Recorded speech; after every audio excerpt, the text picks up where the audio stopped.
There you have it. We are being recorded. Welcome everyone here in person and online for the second class of this series titled Meaning, Mindfulness, and Meditation. And tonight's lesson number 2, Meaning in the Mundane. So this week is a follow-up to last week, but also its own independent session. Last week we discussed how every single moment is a new opportunity. Every moment is something fresh, something new, and every breath is invigorating us with new potential and new purpose. This week, we're going to take that a little bit more practical. What does it actually mean to live this way? We understand how we can find meaning and purpose in meaningful things. But what does it actually mean to find meaning and purpose in every single moment? Most of our day isn't meaningful, isn't purposeful. Someone's outside the door. Sorry. All right, we're gonna pause. Someone's waiting by the door.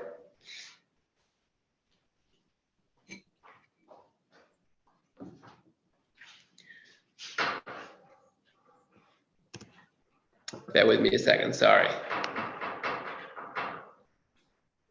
The logistics here are that people can't get in by themselves if you let in the door.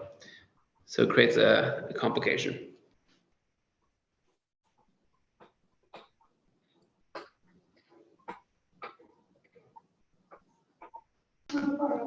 Okay, we're back. So what does it mean to live every single moment with meaning and purpose? And so tonight we're going to get into really a very profound idea of Jewish meditation and the ability to provide meaning into everything we do.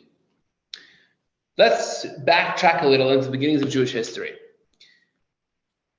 Our forefathers, the Avot, Abraham, Isaac, and Jacob. We know a lot about their lives. It's the parashas we're reading nowadays in the Torah. Something fascinating comes to the Midrash that points out that they chose to be shepherds. The patriarchs chose to be shepherds so that they could be alone in the wilderness. Where the air is clean and pure, they will be far from other people for the sake of secluding themselves in divine meditation. So the patriarchs spent time away from civilization to be able to meditate on God. We don't know the specific meditation practices, but we do know they developed a keen spiritual awareness and deep relationship with God. So the patriarchs chose to be meditators, chose to be shepherds, so they can live separated from the world. They can live in their own little world of the mind, meditating on God. There was a profound shift when the Torah was given in Sinai. In fact, if we look at the story, when God tells Moses he wants him to lead the Jews out of Egypt and go to Mount Sinai to get the Torah, Moses refuses. I don't want to do this. And it took a week at the burning bush. Moses and God were at it for an entire week. God was persuading him to take on this mission. What was Moses' hesitation? So some commentaries say that Moses wanted to remain a shepherd. He didn't want to engage with people with responsibility of leadership, and eventually didn't want to engage with civilization. But God told Moses, you don't understand. The intention, the reason we're here is not to remove ourselves from the world, to transcend distraction, but my ultimate purpose is to give the Jews the Torah at Sinai. And that is to take this divine meditation, take spiritual meaning, and invest it in to the everyday activities we do, to be able to bridge the world of the divine with the world of mundane, everyday reality we live. And that was the very purpose of the giving of the Torah. The Jewish people becoming a nation was to bridge those worlds, was to take spiritual meditation, take divine ideas, take the forefather, what they stood for, Abraham, Isaac, and Yaakov, and be able to invest it into our lives. That is done through the mitzvahs. Every mitzvah we do invest kedusha, invest holiness into the action and activity we're doing. But more than that is done through every single thing we do, every part of our lives. Judaism wants us to invest meaning and purpose. There's a beautiful passage in the Talmud. Bar Kapara, who is one of the sages of the Talmud, he taught, which is a brief passage upon which all fundamental principles of Torah are dependent. So what is a small pasuk, a small passage that the entire Torah is founded upon? We can think of many. He says, know God in all your ways, and he will direct your paths. A verse in Proverbs and Mishlei says, know God in all your ways. What does this mean? It's not about the mitzvahs. It's not about knowing God when you attend synagogue. It's not about knowing God when you are giving charity, knowing God when you are praying, when you are keeping Shabbat. Know God in all your ways. Everything you do, know God within and through that activity and behavior. That Bar Kapara teaches is the entire Torah. Everything, it rests on that. Everything is founded on that.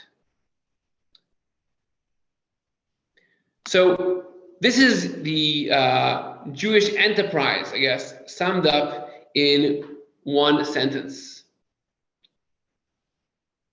Maimonides phrased it very nicely, and he says the following. Let's go here. Where is it? Here. We should direct our hearts and the totality of our behavior to one goal, becoming aware of God, blessed be He. The way we rest, rise, and converse should all be directed to this end.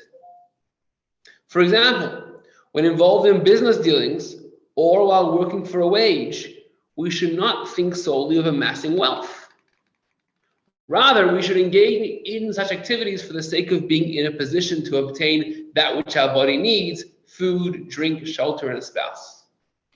And he continues, then when we eat, drink, or engage in intimate relations, we shouldn't intend to do these things solely for pleasure, to the point that we eat and drink only that which is sweet and tasty, and we engage in intimacy solely for pleasure. Rather, we should focus our minds while eating and drinking on the exclusive benefit of maintaining a fully healthy body. Therefore, we shouldn't eat whatever the palate desires, which would put us on par with animals, but rather we should select food that are beneficial for the body, whether they are bitter or sweet. We should avoid substances that are harmful to the body, even if they taste delicious. Right? So Maimonides is suggesting here, being a Jew, the mission of a Jew is not in the Jewish activities only, in the mitzvahs, in the Torah, in our engagement with Jewish life. Being a Jew is in our everyday life. The way you do work is going to be different. The way you eat and drink, the way you have relationships, everything. Being a Jew is 24/7 responsibility. Everything you do, somehow become aware of God, become aware of your purpose, of your mission, and everything you do should be directed and focused towards that goal, towards that end. It's a huge ask, right? So this is something we can do every moment of our lives, every activity we do.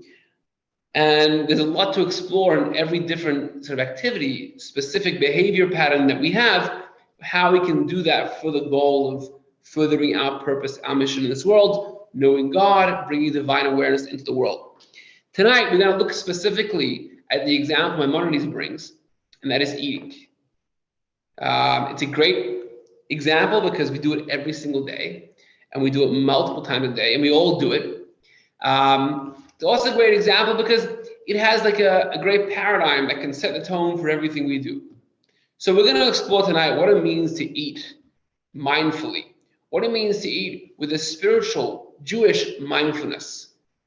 And that's going to serve as a paradigm to the rest of our behaviors in life. We can find meaning, purpose, fulfillment, achievement in even the simplest and most mundane of our activities and behaviors. So just before we get into it, here's a little exercise. I'm going to ask you to do this. You can have a pen if you want to write it down, or just keep it in your mind. Jot down your preferred food for each of the following. Okay, you can post this if you're on Zoom, you can post it in the chat box if you want, or you can keep it to yourself. What would you want your preferred food for breakfast? preferred food for a dinner date, preferred food for a snack. What's your go-to comfort food? What would you want for dessert? Okay, so we can pretty quickly come up with suggestions for each of these. What we would choose if we're given an unlimited menu, what I'm going to choose to have for breakfast, for dinner, for a snack, it's pretty simple. Now, I'm going to ask you the second question. You're stuck on a deserted island without a clue as to when you might be rescued. Identify the one food that you want to have with you. So chances are the answer that you gave to the final question is going to be something which you didn't write in the earlier questions. At least for me, it's not. Unless you're very disciplined, maybe for you it is. But what I would choose for breakfast isn't necessarily what I need for my survival. What I choose for a snack isn't the healthy food that's going to give me the most nutrients and allow me to have energy. So what this just demonstrates is that we have a very complicated relationship with food. And we eat all the time without even thinking why we're eating. For sure, when we're snacking, we're just like bored, we just grab some food, go to the fridge, go to the cabinet, the pantry. There's not much thought going into why am I eating this now? And what's the purpose of this eating? Let me choose my food in line with the reason why I want to eat the food. There's very little that happening most of the time. And when we ask ourselves why we eat, I eat to survive. Well, if that was really the case, we'd be eating a little differently. So we eat because we enjoy eating. We eat because social settings just demand us to eat with other people. So our eating habits are so subconscious, and we're so usually mindless of these eating behaviors and habits. And what we want to do is become mindful of everything we're doing. If we want to know God, if we want to live purposefully, we have to live with purpose. That means be very mindful, be very present. Anything I'm doing, why am I doing this? How am I doing this? And how is this being an instrument towards my greater purpose in life? So the first step is just being aware. Being aware, I am actually eating now. Or how often you're in the middle of scrolling through your phone or the computer and you're mindlessly just snacking on something. You don't even know where you're eating. So just being aware, I am now engaging in the activity of eating. I'm eating because, why are you eating now? Be aware. I'm eating because I need to be sustained, because I need energy. Okay, now what's the best way for me to do that? How can I eat? And my modernity says, eating healthy. If you're eating mindfully, you're going to be eating healthy because health is energy is why we're eating, right? So that's exactly what modernity says here in the second half of this text. If you're mindfully eating, if you're eating for a purpose, if you're living with that presence, every moment of your life direct towards how you can express God in your life and connect with a greater purpose, you're going to choose foods that are beneficial for the body. I know somebody, it's a true story, for many, many years struggled with their weight and tried all kinds of diets and nothing stuck. And they became closer to religious observance and began studying Hasidus. Hasidic texts speak about what I'm going to talk about later tonight, the benefits of eating food and what the spiritual ramifications are. And this idea of Maimonides that eating for a purpose, and that changed their life around.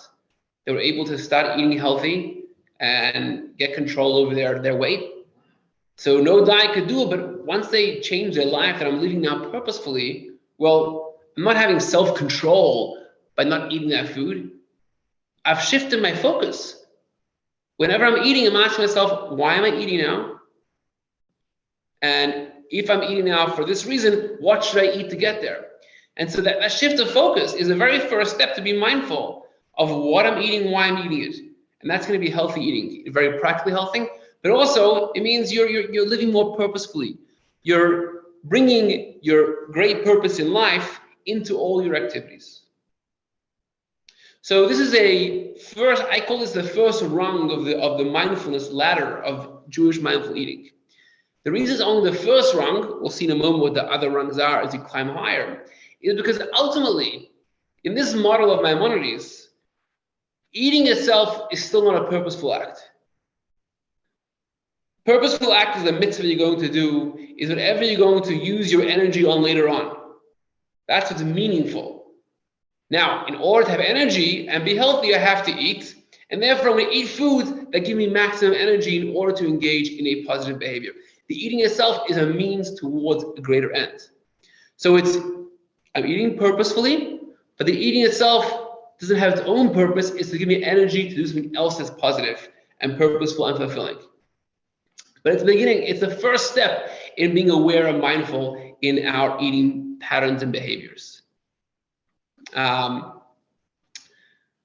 This is one of the reasons, and we'll get to a deeper reason soon, but one of the reasons the rabbis established a blessing, a bracha, before we eat.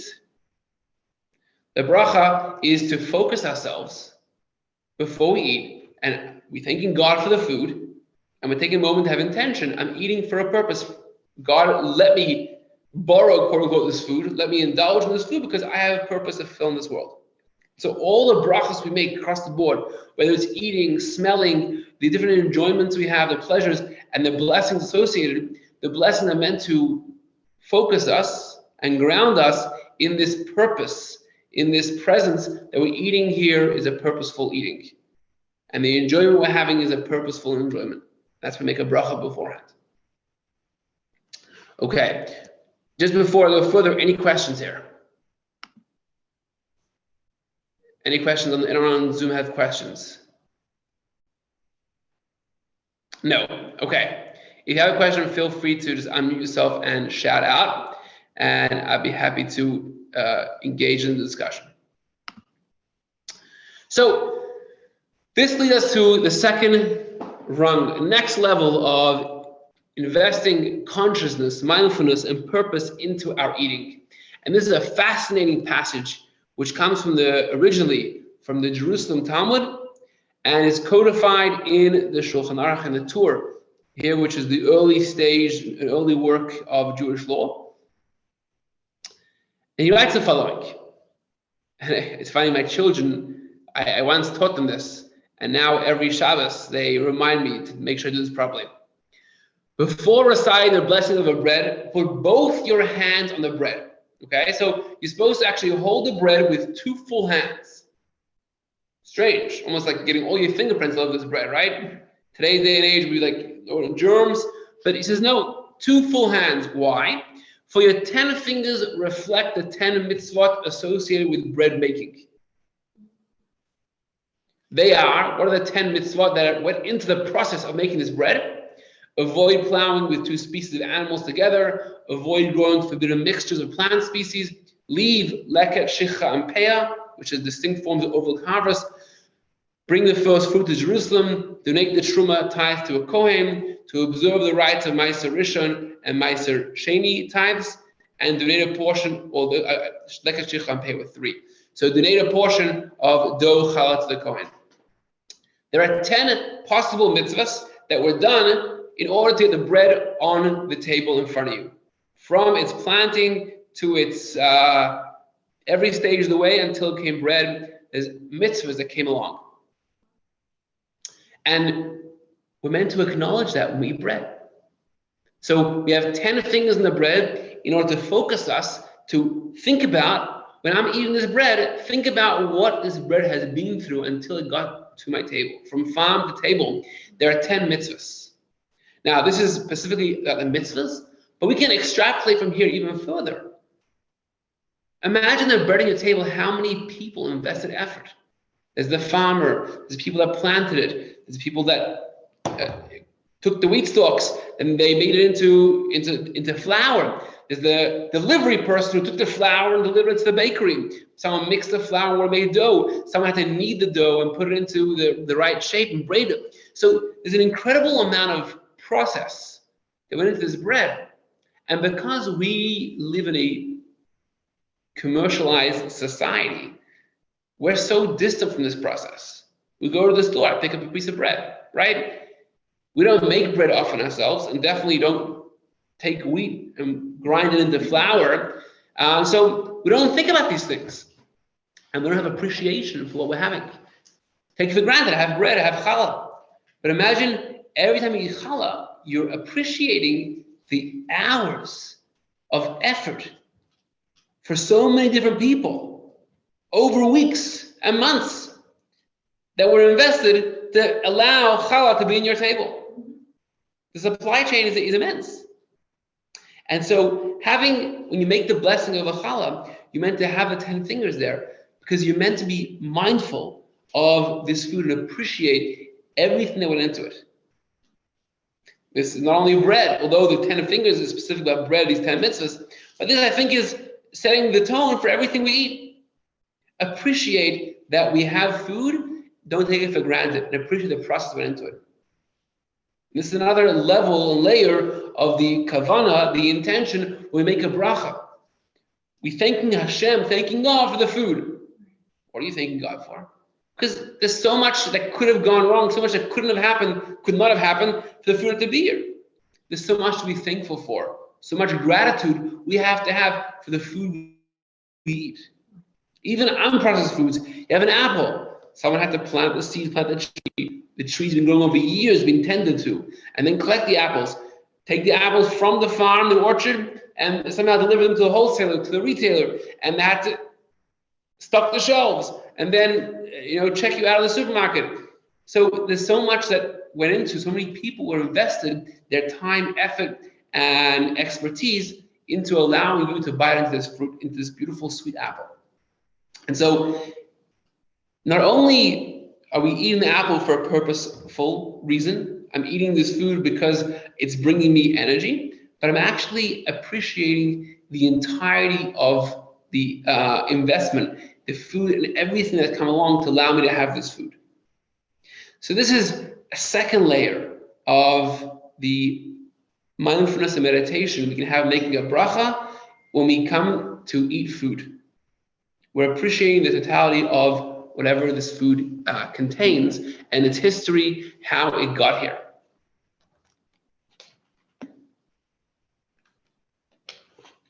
There's one more rung to this ladder, one more layer, which we're going to get into now. And I'm going to give a bit of background first from this teaching of the Baal Shem Tov. And if something is difficult or challenging or you don't understand, please stop me and ask. Because I want this to be clear, this is a very deep idea, but it's a very foundational concept in Hasidic thought, and I think can reframe so much of our lives. The Baal Shem Tov provides an analogy. A king once lost a precious gem and wished his beloved son to have the great honor of being the one to successfully locate the gem. In truth, the gem wasn't lost. The king knew where it had been concealed, but engineered the ploy to give his beloved son the opportunity of earning it. The king also wanted the distinct pleasure of witnessing his son's hard-earned success. The king went so far as to drop his son a hint as to where the stone could be found. The analog is clear. The entire purpose which God created this world is to enable us to retrieve divine sparks that are lost within materiality. For we are empowered to sublimate all kosher and permissible food items. Okay, so let's reflect on this for a moment. This goes back to the very purpose of creation, and this is a very Kabbalistic idea, which is expounded upon a lot in Chassidus. Why did the world exist? What's our role in creation? And the Arizal, the father of Lurianic Kabbalah, taught that there are sparks of divine energy in everything in this world, sort of hidden potential. And God created the world that way because he wanted us to find them. Find them means us to express the latent purpose, potential, divinity within everything in this world. Because he wanted us to feel accomplished and to be partners with him in the completion of creation. So you made a world that the fullest potential is hidden, is lost, the world doesn't seem good always, or pure, or positive. It's up to us to create that world, to find, to uncover the goodness, the godliness that is beneath the surface of reality. This is true of every interaction, of every experience, and every object. There's divine potential in everything.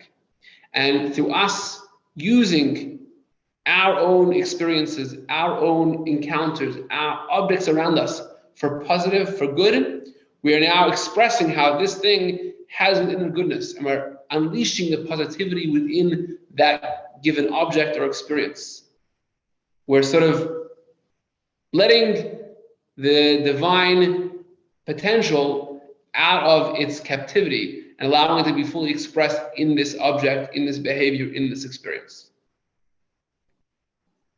So this is an incredibly profound idea, and it's the foundation of Hasidic teachings, because it sees divine potential in every human being, incredible divine potential in every object and experience, and it gives us our mission statement is to find and express and unleash that divine potential. Now, when it comes to eating, it's even more profound, because what we're doing is we are taking that food, which includes the divine potential, and we're ingesting it into our own body, giving us energy, and then using that energy for a purposeful act, right? So we're unleashing that in a very profound way, that we're actually using it to, not only are we using it for good, we're using it as part of the energy that human beings are using to change the world. Let's see if I have the source here for us. No, I don't have the source up here. So the Baal Shem Tov, in the continuation of this teaching, he says something very beautiful. He says, human beings are designed that we need to eat. We need to eat to survive. And that's not a flaw in our design, but it's part of the purpose. Just like in a very physical way, biologically, we can see that there's certain nutrients our body needs and craves, and foods have it, we eat, and that gives the body nutrients. That, says the Baal Shem Tov, is only the symptom. Really, there's spiritual nutrients in this food. That's the divine spark. And our soul craves the spiritual nutrients, craves the ability to uplift and refine and express the spiritual potential in this food. And so we eat food, it's really the divine within the food that's giving our own souls that energy. And that's mirrored in the very physical level, that there's nutrients in the food that gives our body the energy it needs. Because the spiritual and the material are always mirrors of each other. And so this spiritual need that we want to have the food to give us spiritual energy is what creates the material need that we have for nutrients found within food. To the extent that Baal Shem Tov says something so beautiful. Different people like different foods. Some people like ice cream, some people like pizza, some people like chicken and meat, right? When you have a craving for a certain food, it's because the soul energy of that food is compatible with your soul. And your soul says, there are sparks, divinity in this food that talk to me, that I have the ability, potential, and mission to unleash, to express. And that expresses itself in a very material, physical craving or desire for that specific food. So when we eat, we're not just indulging our bodies, we're indulging our souls. And by indulging our souls, we're elevating the potential of this food. To not just be inanimate food, but to now be incorporated into whatever we do in the world. The good that we're going to do with this food, we're going to help other people, we're going to study Torah, we're going to do a mitzvah. We've taken that divine within the food and we're elevating it to the human level to be able to make human moral choices and do good in the world. And so this elevates the act of eating to something far more grand than just a meaningful act of getting energy. Eating itself is already a positive act. We're making the world a more holy, divine place by sitting down and eating, focusing on eating this food. I'm elevating the sparks in the food. I am unleashing the potential that God invested in this food just by eating it. And that's the deepest meditation within a bracha, the blessing we make before we eat the food. The bracha is not only acknowledging gratitude to God, but also it's expressing. The word bracha, baruch, means to draw down, means to bring out. Bracha, we make a bracha on food, we're enabling the spiritual potential in the food to be expressed, to be elevated, to be unleashed in the world. And so just like a mitzvah is achieving something spiritual and has cosmic effect, just like giving charity to a person is making a huge impact on the world and positive impact, eating itself is having an incredibly positive impact on the world. It's one of the ways that we can find the lost gems that the king hid in the world. So eating is an end for itself. It's a positive, a deeply spiritually fulfilling, and cosmically significant activity in and of itself, if you're eating with the right intention. If you're eating just to be a glutton and you're like just enjoying the food, then you're oblivious to this. You're not elevating any potential. If anything, you're bringing that potential and you're downgrading it into part of your, base negative human drives. But if you eat with the right intention, make a bracha with kosher food, and you have the right intention, the bracha, I'm now Baruch Atah Hashem, I'm elevating the Hashem, the God, the divinity within this food, then we elevate the food to something, the eating to something very spiritually fulfilling and a cosmically significant act. And this is a text from the Rebbe, Menachem Mendel Schneerson. And he says it's not all about eating, it's about business as well. The ideal mode of serving God is that you should be able to sense the divine within the business you conduct and within your field of mundane employment. This requires more than engaging in labor or commerce for the sake of heaven, which lends to spiritual goal to otherwise mundane activities. That's like the Maimonides model. I'm doing this for the sake of heaven. Rather, beyond that, you should strive to sanctify the mundane activities themselves.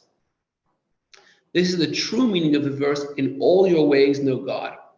Not only should your activity be oriented towards divine awareness, but there should be a divine awareness within the activities themselves. So this, with eating, with any activity we do, every encounter we have, someone's in business, every time you meet a client or you have a meeting, every phone call, there's opportunities here to find God, to find the lost spark. Yes, it's something that's lost, buried beneath the mundane, mundanity of everything that's happening, just the regular workday. But within that, there's divine potential.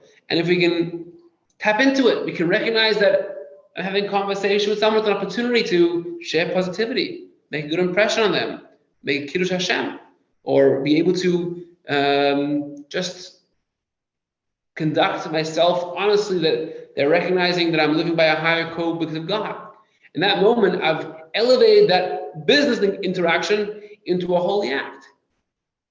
And I've found something fulfilling, purposeful in the business. Not only that I'm making money to support myself and give charity, etc., but the business itself, the workday itself is meaningful, is purposeful, is spiritual. And this can apply to everything. Our relations with our spouses, with our kids, every interaction, we can find a way that this itself can be deeply fulfilling and meaningful because everything has that spark of divinity within, and we're able to express it, to find purpose and meaning in it itself. We're going to do a little exercise now. And I should have encouraged you before But if I'll give you a minute, if you can get something small, either a raisin or a grape, something that we can actually do this in practice. It's a small meditation. And I'll just give you some background. We're going to watch or participate in a meditation with my uncle. My uncle is Rabbi Leibel Wolf, Rabbi Dr. Leibel Wolf, and he is the dean of the Spirit Growth Center. It's a Jewish mindfulness and meditation center in Australia. So in my hometown of Melbourne, and he lectures around the world on Jewish spirituality and meditation. And this is a video in which he leads a meditation on mindful eating. So if you are able to get a raisin or a grape or something small, we're actually going to, within the meditation, actually say the bracha and have the kavana. If you don't have anything, I apologize, I didn't give you the heads up, but it's still a worthwhile exercise, and I will share the video as well in the email, so you can do it on your own time or just apply it as you see fit. I'm going to give that here. If you want to join in.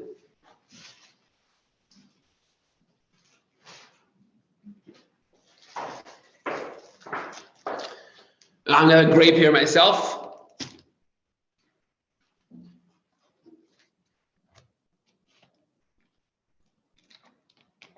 Let's give a minute, give her a chance to.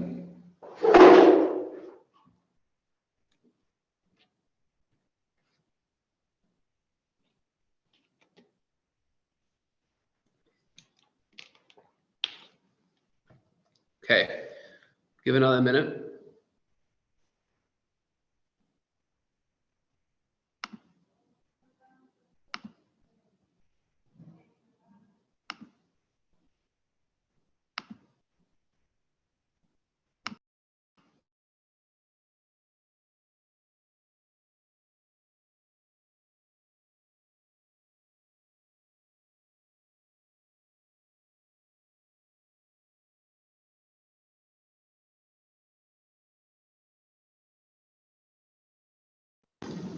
Okay, we're going to get started, get comfortable, and I'm going to play the video. I hope the sound should come through.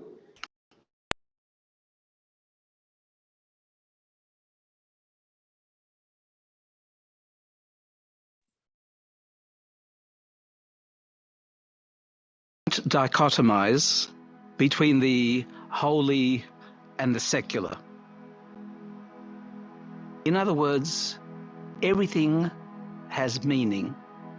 Everything is valuable. Everything is precious. Even the most mundane aspects of life contain deep spiritual meaning, and we relate to that in a very profound way. Even eating. You have been given a raisin, just hold it in your hand and I'll tell you what to do with it. So gently close your eyes and just become aware of your 5 senses. Become aware of what your eyes see at the back of your eyelids.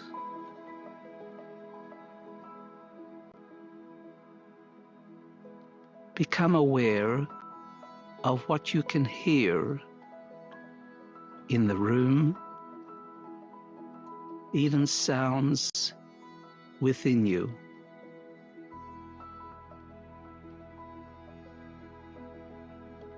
Become aware of the feel of the raisin, its texture.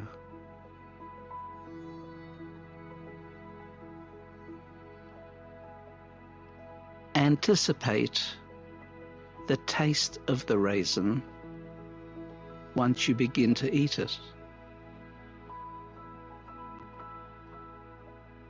And become aware of any fragrance around you.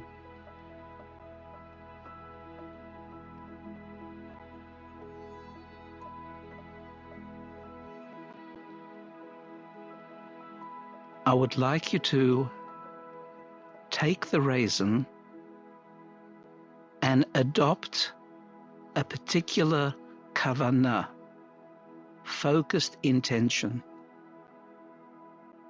And the focused intention is that you are going to borrow the soul energy of that raisin and allow it to become part of your own energy system.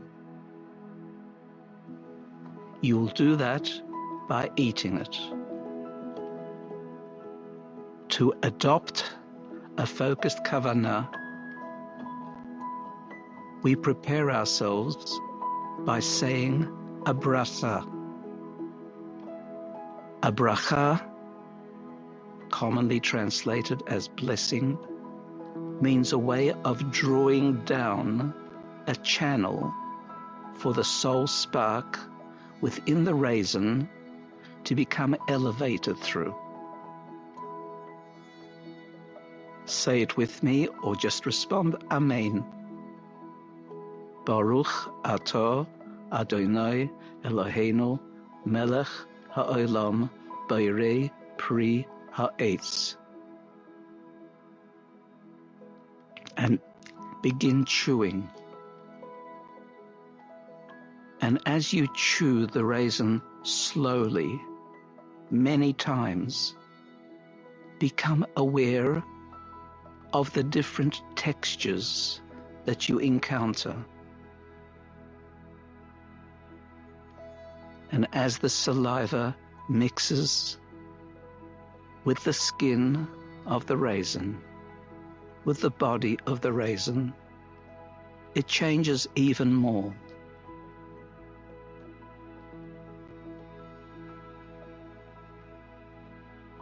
Become aware of the sweetness of its taste. All these aspects that are the product of the spark soul of that raisin. Sweetness produces uplift of emotions. That is the soul spark within. Listen to your teeth chewing the raisin, thereby making it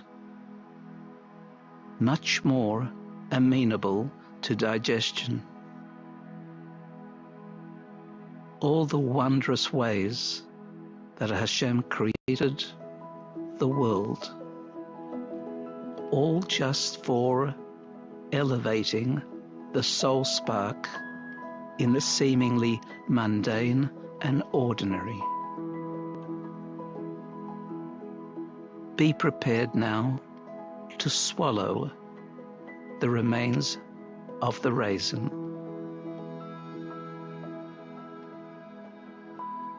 And as you do, sense how it becomes one within you.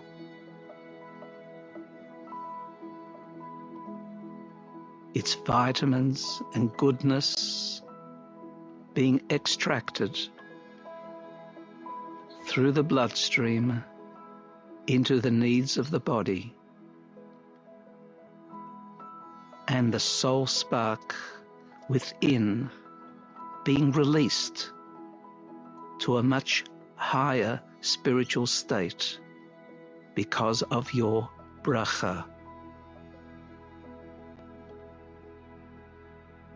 Everything we do in life can be elevated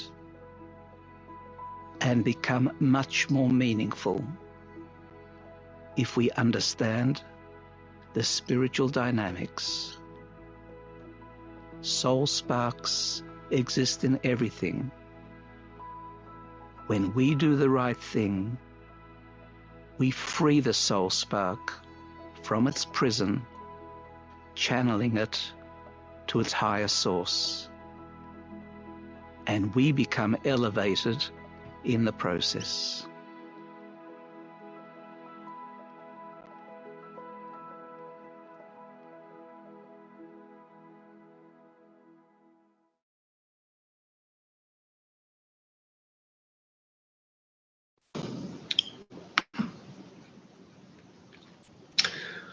Okay, so that is, one specific.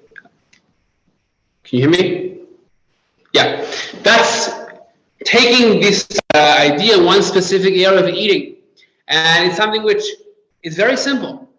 Because when we sit to eat, just think about for one moment, why am I eating? And when I know why I'm eating, I can know what I should be eating. So like my Maimonides wrote, eating healthy foods are going to do well for your system. And when I know why I'm eating and what I'm eating, then I can just sit down and think about how I'm eating.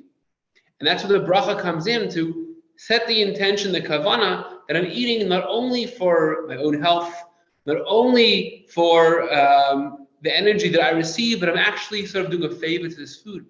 I'm elevating this food to levels and degrees that are significant and make a difference to the world. And we don't notice this always because we're not very spiritually sensitive. So we don't always recognize the spiritual achievements or the spiritual what's what I'm looking for? 1 second, sorry here. The spiritual appreciate, what I'm actually doing, but the that's better. So what we're doing here when we eat is making a difference to the world. Not in ways that we can always appreciate, but in deeply profound ways we can make a difference just through eating. And this can apply in our eating, this can apply in our sleeping, this can apply in exercise, this can in business, in every area of life. If we just see there's a surface of life, and then there's the undercurrent of the surface. The surface of life is the veneer of meaningless materialism. But beneath that, there's a whole interplay of spiritual meaning and divine consciousness that's animating everything. And if we can just appreciate that's there and do our best to live in sync with what God wants from us, with our purpose, we're able to take every part of the world, every part of our lives, and find purpose and meaning. And this can, I think, reframe and have a really profound effect on how we live life in every single moment. It's very difficult to live up to every moment, but if I can suggest, try to do this once a day. That's too much, once a week. And sit down, whatever meal you're eating anyways.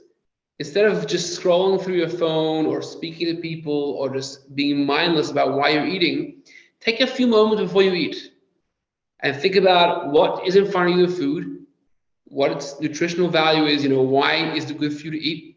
Think about what the food, the process it went through to get there, and be grateful to God that you have this on your plate and to all the people. And then make the bracha on the food. And when you make the bracha, have the intention, the kavana, that this food you're eating there's sparks of divine within, and you're making a bracha on this food and eating it is unleashing that and allowing it to reach its full potential, what it's created for. And I'll end off with one final idea that takes us to the next level.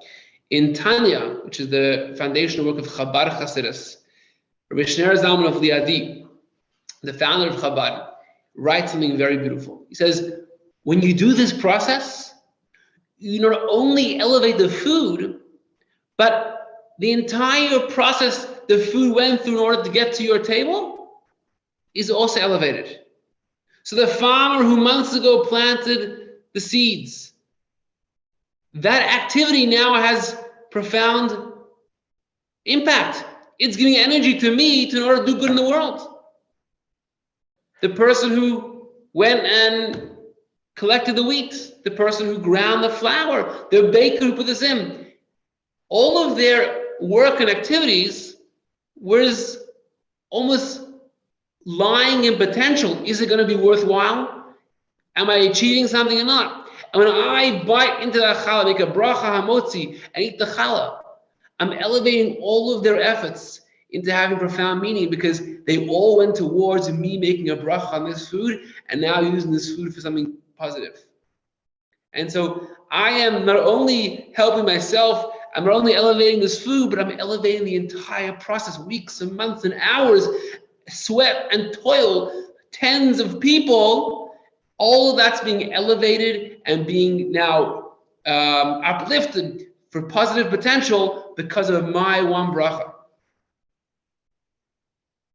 And that adds a whole other layer of meaning, that every one act we do has such an effect on the past, on the future, and just by having content and meaning and intention in that one act, there's a whole butterfly effect of good that we are achieving in this world.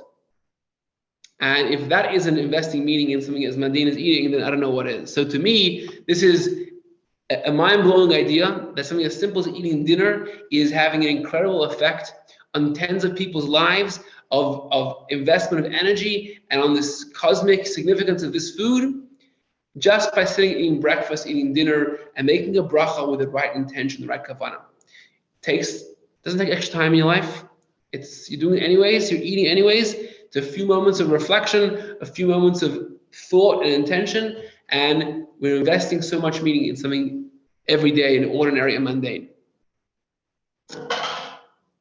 Any questions? Okay.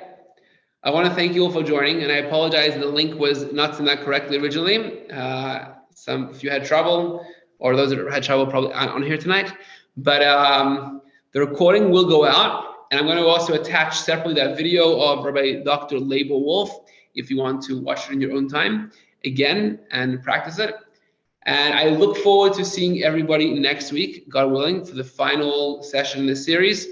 Next week, we're going to be exploring how the mitzvahs, the specific mitzvahs, and we're going to look at a range of different mitzvahs and what their meditative quality is, different emotional and spiritual and then, I guess, theological mindsets. The mitzvahs, the actions are meant to be training our intention, our mindsets to develop us into greater human beings and more spiritual people. So I look forward to that next week, Tuesday, 8 p.m. Those that can make it in person, wonderful. Those that can't, it's wonderful to see you here through the screen. And I'm looking forward to next week. Thank you, Rabbi. Thank you all. So much. Very interesting, insightful. I appreciate the